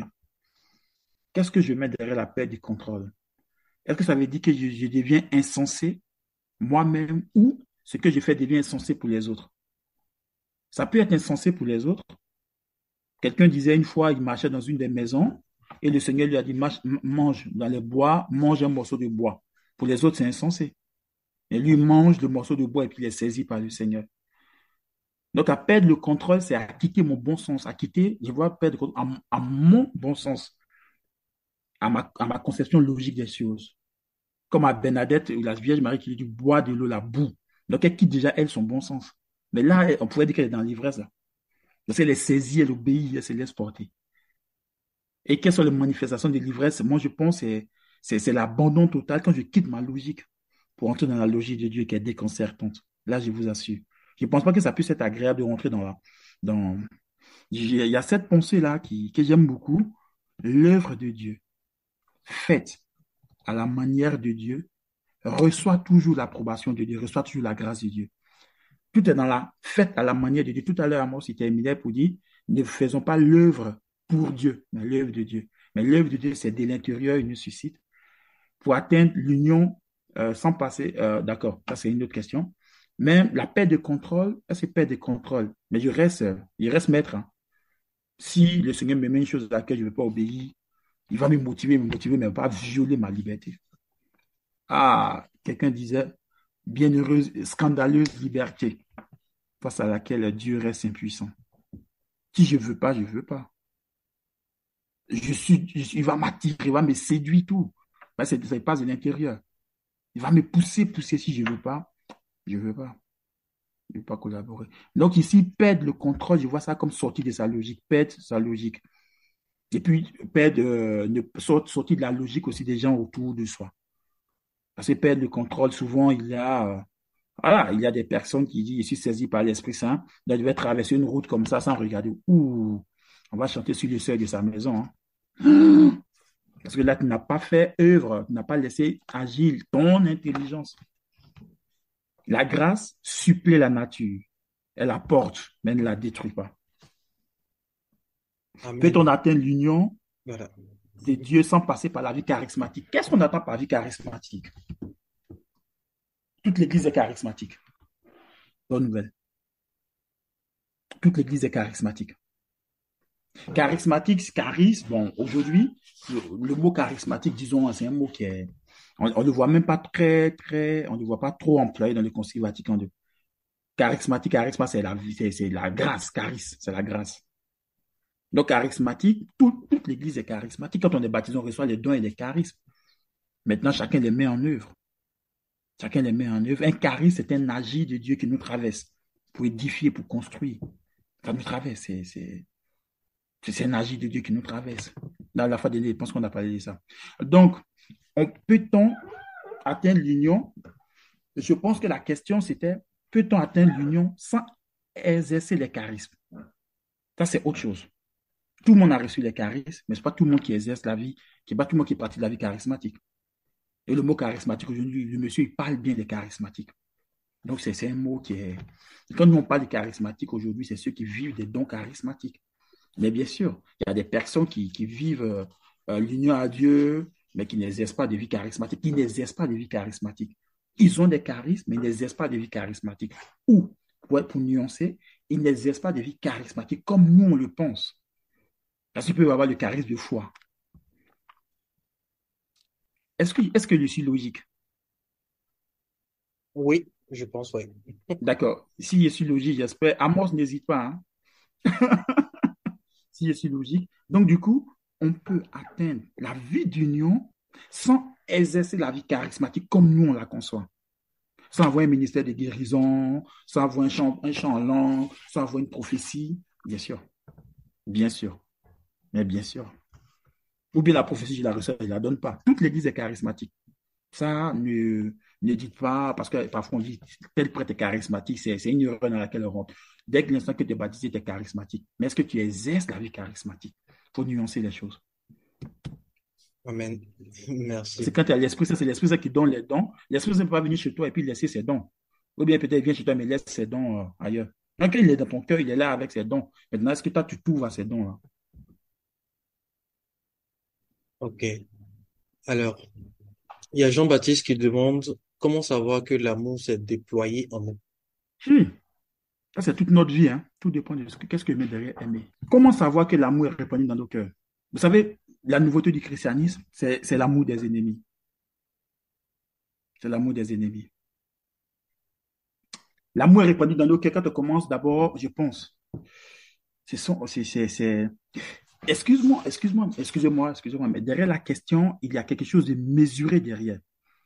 Vous voyez, tout à l'heure, dans l'enseignement, il a dit, la mesure de l'amour, c'est que c'est d'être sans mesure. Ça, c'est Saint-Augustin. Donc, comment savoir que l'amour est répandu et s'est déployé en nous? C'est quand, comment je vois l'autre, comment je réagis face aux événements, comment je réagis même pour aller à la prière, comment je réagis face aux situations, face au réel, comment je réagis au curé qui critique notre groupe, comment je réagis face à l'adversité. Sainte Thérèse de l'Enfant Jésus disait, je préfère être dans la souffrance que dans la joie. Parce que dans la souffrance, je fais l'expérience du Dieu qui est proche et de ce qu'il fait. Voilà. On n'a pas à mesurer, on n'a pas à savoir quand l'amour est là ou pas. Nous, on a à vivre le plus simplement les choses, même les plus difficiles, avec abandon, avec simplicité, avec, oui, je vais dire avec grâce, mais avec beaucoup de simplicité. L'amour, l'un des premiers effets de l'amour, comme le dit Blaise Pascal, c'est un plus grand respect. Le critère, l'un des critères, c'est le respect. Si tu aimes quelqu'un que tu ne respectes pas la personne, tu te trompes. Aimer, c'est respecter. Aimer, c'est prendre du temps. Aimer, c'est respecter. Aimer, c'est prendre du temps gratuit. Aimer quelqu'un sans prendre du temps avec la personne, waouh. Parce que le chat aime la souris. Donc, savoir que l'amour est répandu dans mon cœur, c'est comment je respecte les choses, comment je me respecte, comment je respecte les autres, comment je respecte la création. Le respect. Le premier effet qui produit l'amour, selon Blaise Pascal, c'est un plus grand respect. Et moi, je dirais l'amour, c'est prendre du temps avec l'être aimé. L'amour, c'est aussi oser prendre le risque de souffrir pour l'autre. C'est une définition qu'on a de l'amour. Prendre le risque de souffrir pour l'autre. Ça peut être le Seigneur, ça peut être. Mais l'amour est répandu dans le cœur quand on devient de plus en plus simple, de plus en plus simplifié. Et que je peux discuter avec mon ennemi, ou bien le sorcier du village, quoi. Amen. Alors, à quel moment savoir qu'on est uni à Dieu et comment? Je l'ai dit tout à l'heure, la saisie, quand ça se fait, peut-être tu ne sais même pas, hein. Vous savez, c'est l'oraison, on va prendre les moyens. La fois des noms, on a parlé, on prend les moyens pour se préparer. Pour aller voir, Thérèse d'Avila dira, quand tu vas à l'oraison, tu vas, elle dit, tu es comme si tu étais invité à un dîner. Tu étais invité au dîner, un dîner, ou un festin. Un festin, elle utilise le thème festin. Et pendant que tu es là, tout dépend. Donc, tu prends un festin avec le roi, et pas du roi. Et puis, tu es là. Parfois, toi-même, tu ne sais même pas que tu es saisi. Parfois, tu ne te rends même pas compte. Mais c'est après coup. C'est après coup. C'est après coup. C'est après coup. Tu sais que quelque chose s'est passé en toi. À cet instant précis, il y a quelque chose d'inexplicable. On partait toujours des réalités humaines. C'est ce qui me plaît chez Thérèse d'Avila. Elle est très incarnée. Si vous avez le temps, essayez de voir la christologie de Thérèse d'Avila. Comme elle parle du Christ, elle parle de l'humanité du Christ. C'est comme quand tu vois, pour un garçon, quand tu vois une fille qui te saisit un moment, tu es saisi par sa beauté, et puis ça te relâche. Tu ne sais pas pourquoi, rien n'était prévu, rien n'était truc. Mais à un moment, tu ne peux pas expliquer. boum, tu es saisi coup de foudre, ça te saisit le cœur, ça déplace quelque chose en toi. Tu sais, il y a eu un avant et un après, mais il y a un instant. Une fille qui voit un garçon qui, boum, et puis ça te relâche. Donc, le comment, ça va dépendre.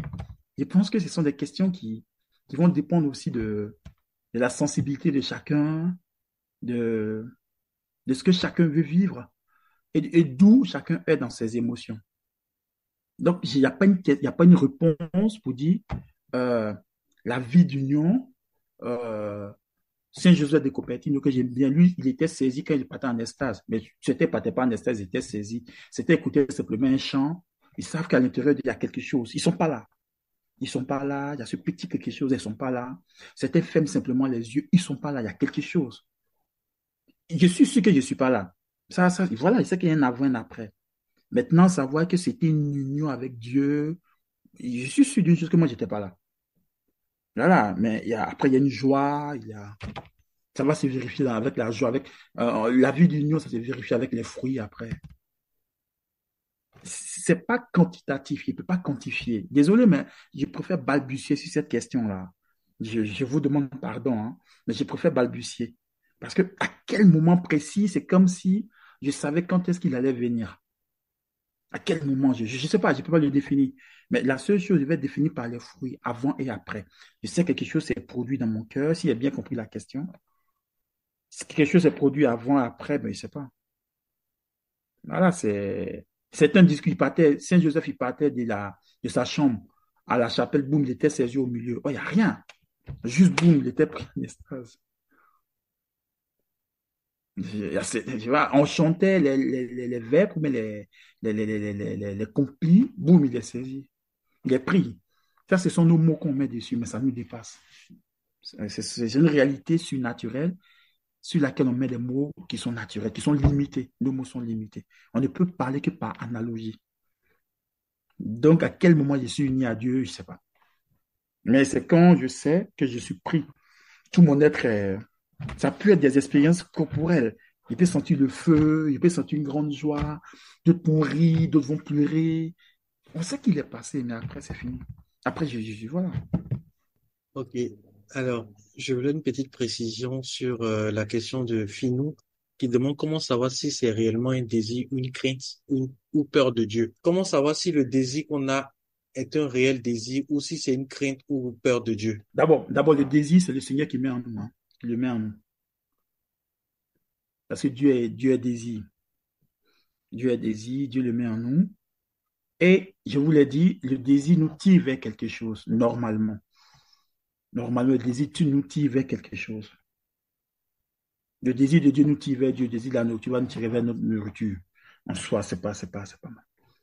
Le désir en soi, il est neutre. C'est comme les passions. Les passions, le désir, c'est une passion. C'est neutre. C'est la fin qui va faire que si c'est irascible ou on verra. Mais je veux dire, d'abord, la crainte de Dieu. Il faut savoir que la crainte de Dieu, c'est un don. La crainte de Dieu, c'est un don. Qu'est-ce que j'attends par crainte de Dieu? La crainte de Dieu, c'est avoir une attitude, c'est Thomas d'Aquin dit une attitude, il n'y a pas de crainte filiale, il n'y a pas de crainte filiale. Une attitude juste, c'est-à-dire mon rapport à Dieu, je ne prie pas Dieu pour avoir quelque chose. Je ne prie pas Dieu pour avoir ses grâces, je ne prie pas Dieu pour quelque chose. Je suis dans la gratuité comme un enfant. Il entretient une relation d'amour simple. Je ne prie pas Dieu parce que j'ai peur de l'enfer, ou bien parce que j'ai péché. Je ne prie pas Dieu par rétribution. La crainte me met dans une relation ajustée. Dieu est mon Père, Dieu est mon ami, il est mon Père, il est mon ami, il est mon Créateur. Donc, je réponds le plus simplement possible. Je ne réponds pas par devoir, mais par amour. C'est ça, lui parle de crainte de Dieu, c'est une relation ajustée par Dieu. Il ne parle pas de crainte, lui parle de faire la différence entre la crainte servile, j'ai peur de l'enfer, crainte morbide, tout ça, non. Mais une crainte ajustée. Parce que je suis un enfant de Dieu, en tant qu'une créature, je réponds simplement.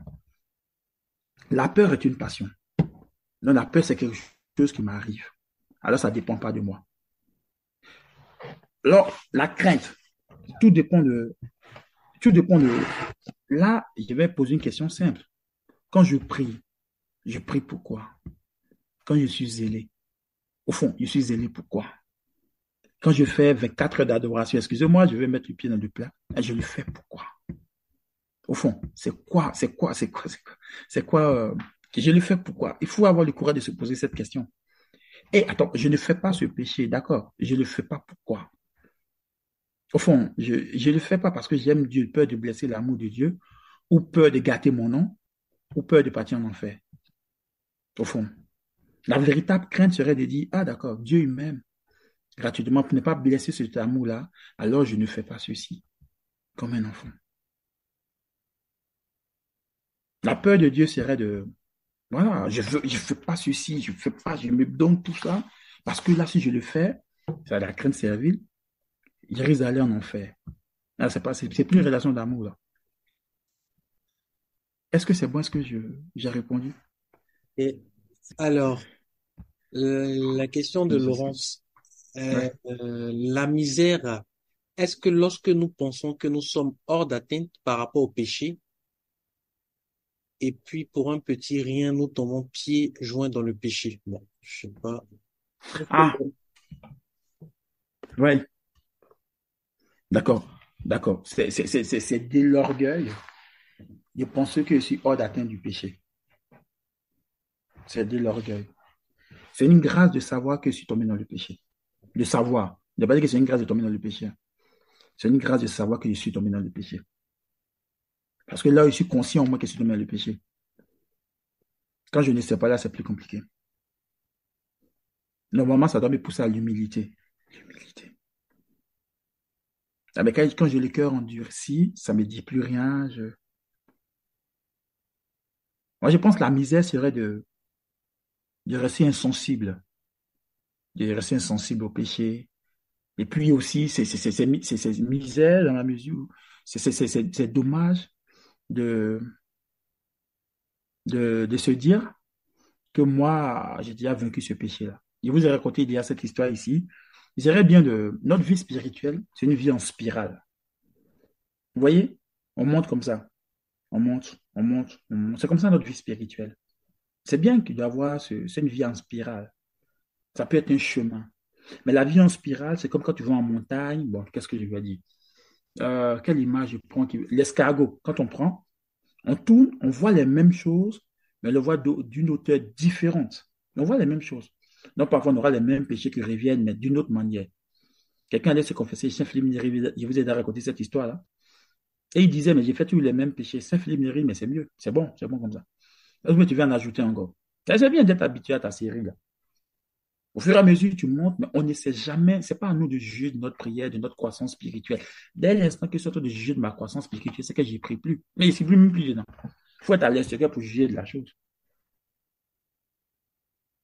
Donc, ma misère, c'est quand j'ai le cœur endurci, je reste insensible au fait, même s'il y a péché, ça c'est un autre débat où on parle pour la confession, il faut une contrition parfaite. On n'a jamais une contrition parfaite, hein. C'est la grâce de Dieu qui nous mène à la contrition parfaite.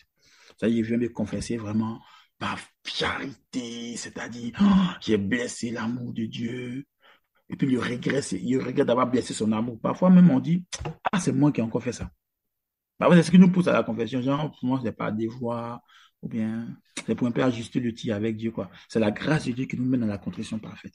Grâce de Dieu, voudrait savoir, est-ce que le fait de souffrir d'addiction peut annihiler notre liberté ou nous rendre insensibles à l'appel de Dieu? C'est la personne qui a posé la question, pour elle, qu'est-ce que la liberté? J'aimerais d'abord avoir sa définition de la liberté avant que je n'avance, s'il vous plaît. Je vais voir Pour si elle, c'est quoi être libre? dit librement oui à Dieu sans contrainte. Dis librement oui à Dieu sans contrainte. Ok. Oui. Bonsoir tout le monde. Hmm. Dis librement à Dieu sans contrainte. C'est pas possible. Puis c'est ça déjà, c'est pas possible. Tout dépend de notre définition qu'on a de la liberté. La liberté, c'est pas le choix entre le bien et le mal. Ça, c'est le libre arbitre. Parce que ça, c'est un peu juste un peu de philosophie. La liberté, c'est pas le choix entre le bien et le mal. Le bien et le mal ne sont pas la même proportion. Dieu et Satan ne sont pas sur la même ligne. Non, non. Parce que l'homme n'est pas fait pour choisir le mal. Là, tu ne peux pas choisir le mal. Ainsi qu'on dit le mal, c'est l'absence du bien. C'est quand je ne fais pas le bien, qu'est-ce que c'est le mal? C'est comme les ténèbres. Quand il n'y a pas de lumière, c'est l'absence de la lumière, les ténèbres. Non, on n'est pas fait pour choisir le mal. Donc, du coup, on n'est pas libre si on choisit le mal. Parce que la liberté, c'est le choix entre le mal et le bien, c'est faux. Ça, c'est le libre arbitre. La capacité de choisir, ça, c'est le libre arbitre. La liberté, c'est la capacité de choisir entre deux biens, entre aloco et frites. Voilà. Là, on dit voilà. Ça, c'est entre deux biens. C'est ça. Quand j'ai la possibilité de choisir entre les deux biens, la liberté est là. Mais entre le bien et le mal, là, c'est le libre arbitre, hein. C'est le libre arbitre. Et quand le Christ vous a franchi, vous serez réellement libre. Alors, une addiction vient toucher à notre liberté. On est d'accord. L'addiction, quand on fouille au fond, c'est une compensation, c'est une blessure. Elle est révélatrice d'une blessure qu'on guérit au fur et à mesure. Mais chaque fois qu'on tombe, on se relève, on tombe, on se relève. Mais être addict, parce qu'il y a beaucoup de choses on dit, mais quand on dit quelqu'un est addict, là, c'est que la personne n'a même, ça dit, elle ne peut même pas faire 5, 10, 15 minutes, 20 minutes sans toucher à son addiction, sans vouloir. Quelqu'un qui est addict à l'alcool ne peut pas faire une journée sans boire. Parce que souvent on dit des trucs, mais on pense qu'on est addict. On n'est pas addict. Quelqu'un je vais mettre le pied dans le plat, là je vais choquer. Quelqu'un qui boit, c'est-à-dire c'est tous les week-ends, lui, il est saoulé, il n'est pas addict à l'alcool. Il est addict à l'alcool, il est saoulé tous les jours, il ne peut même pas s'en passer. Mais il travaille, quand il est au travail, il peut s'en passer. Quand il a une responsabilité, il peut s'en passer. Quand on dit que tu es addict, tu as ta liberté, mais tu peux pas. Tu fais tout, mais tu peux pas. Donc, comment on appelle?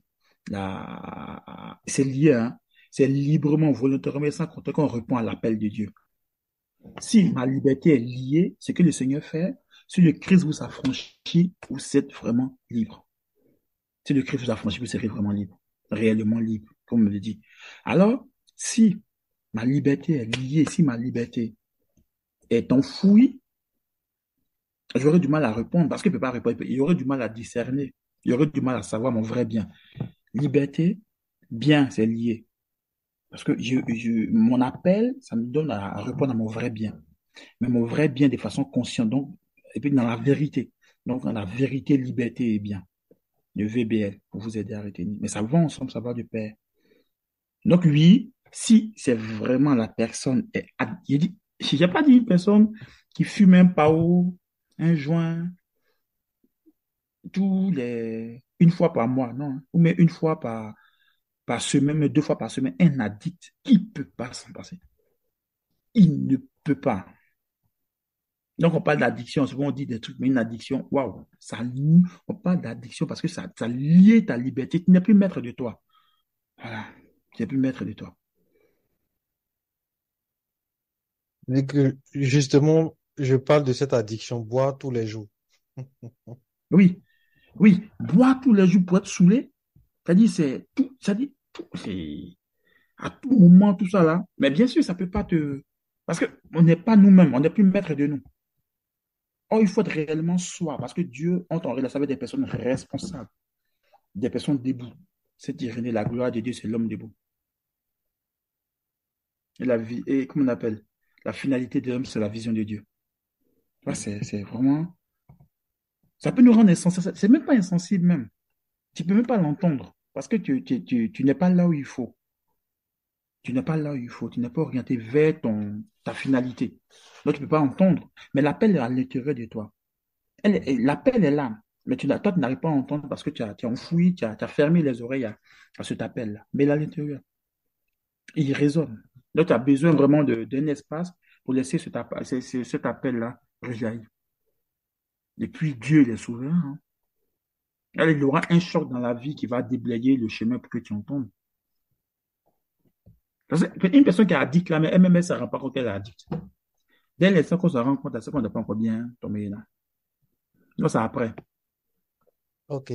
Donc, il y a Freddy qui demande, dans ce genre de cas, alors, quelle place prendrait le péché, concrètement?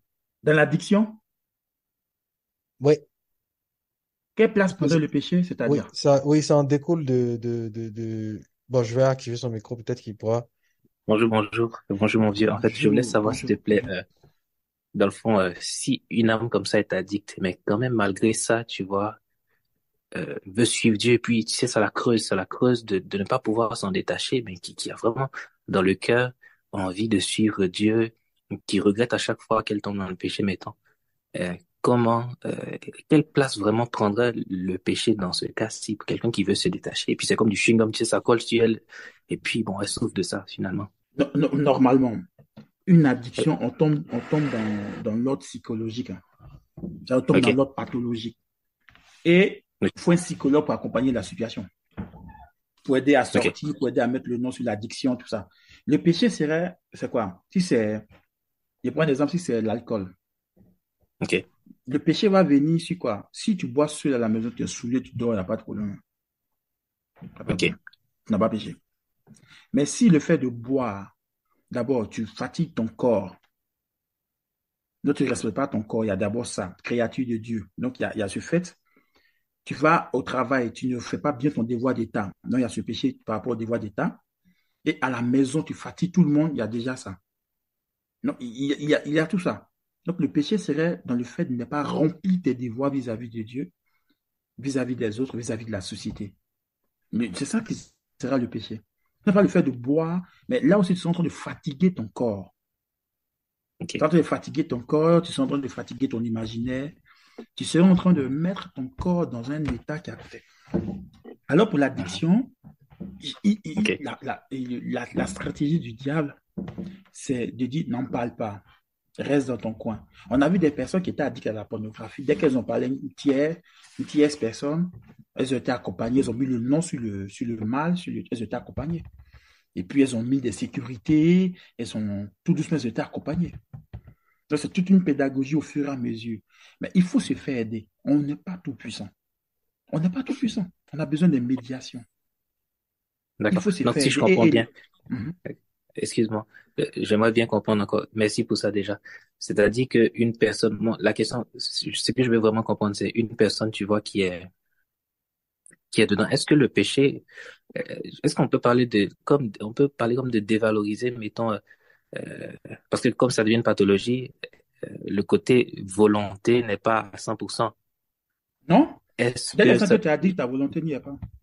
c'est ça. Non, est-ce que le péché aura le même poids que quelqu'un qui volontairement va dedans et librement? Non, il y a des situations atténuantes. Ok, d'accord. C'est Non, ça mais que je il voulais y a des savoir. situations atténuantes. Waouh!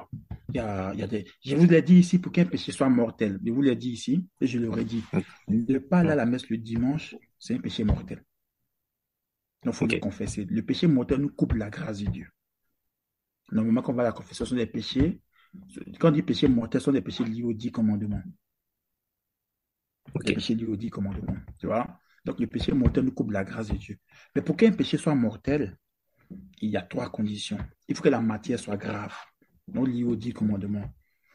Il faut que la personne ait fait le mal volontairement, librement. ok. Sans Il faut, attache, ouais. voilà, c'est ça. Ça dit, voilà, Mhm, parce qu'aujourd'hui, quand on prend, il y a ça. Et puis la troisième chose, il faut que la personne ait conscience que ce qu'elle est en train de faire est mal, pour qu'il y ait ok, péché mortel. Une jeune fille qui fait un avortement sous la pression de ses parents, c'est vrai, c'est un péché grave, mais il y aura des circonstances atténuantes. ok. D'accord. Quelqu'un Merci, qui, sous merci. la pression des réseaux, qui se prend un film le soir, qui regarde tous les soirs, on va voir les circonstances atténuantes. On va voir au fur et à mesure comment il est arrivé là, tout ça. Est-ce que sa conscience, est-ce qu'il était vraiment libre? C'est compliqué pour qu'on dise un péché soit mortel. Mhm, Parce qu'on a mhm, amené beaucoup de personnes en enfer rapidement, hein. ok, c'est vrai. Mhm. Merci beaucoup. Et je t'en prie, Merci, Padre. soyez des amoureux du Seigneur dans la simplicité. Dans la simplicité. C'est-à-dire, faites bien ce que vous avez à faire sans courir derrière des résultats. Faites bien ce que vous avez à faire sans attendre, sans courir derrière les résultats. On vit ce qu'on a à vivre, on vit l'instant présent. Parce qu'on ne sait pas quand le Seigneur va venir. On vit ce qu'on a à vivre, on vit bien ce qu'on a à vivre par amour pour le Seigneur, parce qu'on l'aime. Sans chercher un quelconque résultat, une quelconque renommée. C'est dur, hein. Et j'ai fini avec cet adage juif qui dit, quand on commence à se prendre au sérieux, c'est qu'on n'est plus un humain. Quand on commence à se prendre au sérieux, c'est qu'on n'est plus un humain. Faisons bien ce qu'on a à faire, sans obligation de résultat. Parce que là, on risque de se rechercher nous-mêmes, de vouloir nous servir. Je vais finir avec ce conseil de Saint Ignace de Loyola. Il dit, d'abord le curé d'Ars, il dit quand tu marches une journée sans rencontrer le diable,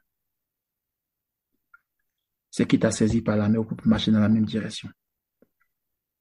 Saint Ignace de Loyola disait dans l'exercice spirituel, l'une des stratégies du diable de perdre les âmes ferventes, les âmes qui cherchent Dieu, c'est qu'il leur perd dans leur propre zèle. Dès l'instant que mon zèle commence à prendre de la proportion, à rechercher des résultats et de l'efficacité, c'est qui me conduit là, il me permet dans la bonne direction. On fait tout le plus simplement possible, sans chercher des résultats. Dieu vous bénisse, Dieu vous garde et puis dormez bien. Amen. Amen, Seigneur, gloire à toi. Tu es vivant, Jésus.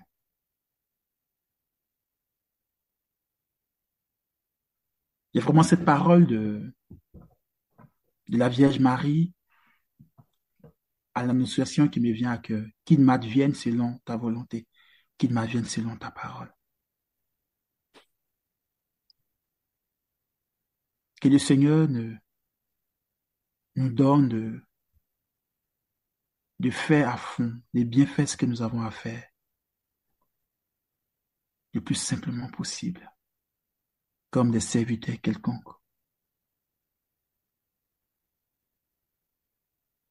Comme des personnes qui désirent attirer son royaume sur la terre, rien que ça. Qui peut obtenir la mine de l'époux, si ce n'est la joie de l'époux, comme le dit Jean-Baptiste. Que le Seigneur nous apprenne à le désirer, à désirer et à laisser le réel, le quotidien, toutes les difficultés nous dépouiller, les contrariétés nous dépouiller. C'est aussi l'école du Seigneur. Que le Seigneur nous garde et que sa grâce nous remplisse. Que le Saint-Esprit nous donne de sonder, de discerner le passage de Dieu, là où on ne l'attendait pas. C'est en marchant dans les pas du Seigneur, là où je ne voudrais pas, que j'apprends l'abandon, la confiance. Les montagnes peuvent s'écarter, les collines peuvent s'écarter. Mon amour pour toi ne s'écartera jamais, ne s'éloignera jamais cet amour. Qu'il m'advienne selon ta parole.